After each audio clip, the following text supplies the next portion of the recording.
अतिवृष्टी ढगफुटी सदृश्य पडलेल्या पावसाने खरीप हंगामावर अनिश्चिततेचे सावट असून सोयाबीन व कपाशी ही प्रमुख पिके शेतकऱ्यांच्या हातातून गेल्यात जमा आहे।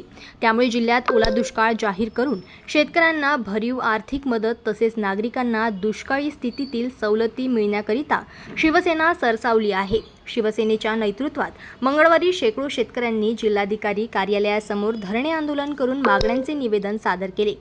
खरीप हंगामात दरवर्षी शेतकरी कर्ज काढत असून यावर्षीही तेच करावे लागले।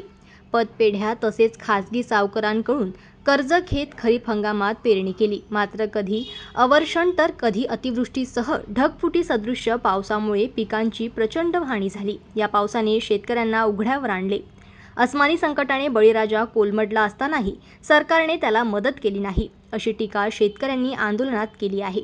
एक नुकसानीचे पंचनामे अद्यापही करण्यात आले नाही। जुलै महिन्यातील नुकसानीचे पंचनामे झाले, मात्र अद्यापही मदत मिळाली नाही। त्यामुळे तातडीने मदत देण्याची मागणी शेतकऱ्यांनी यावेळी केली। आंदोलनात सहसंपर्क प्रमुख सेवकराम ताथोड, आमदार नितीन बापू देशमुख, माजी आमदार संजय गावंडे, गजानन दाळू गुळजी, जिल्हा प्रमुख गोपाल दातकर, उपजिल्हा प्रमुख अतुल पवनीकर, पूर्वचे प्रमुख राहुल कराळे, दिलीप बोचे, श्याम गावंडे, रामप्रभू तराळे, योगेश्वर तानखळे, जिल्हा परिषद सदस्य गोपाल भटकर, संजय अढाऊ, विकास पागरूत, अभिषेक खुमकर, प्रदीप गुरुखुदे, नितीन ताकवाले, अनिल परचुरे आदी सहभागी झाले। जनमत लाईव्ह न्यूजसाठी अकोटमधून देवानंद खिरकर यांची रिपोर्ट।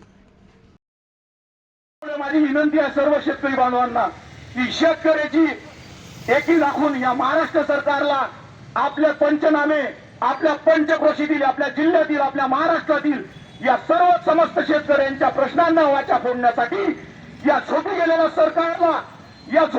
सरकारला कानाखाली आवाज काढून जागृत करण्याची वेळ आलेली आहे।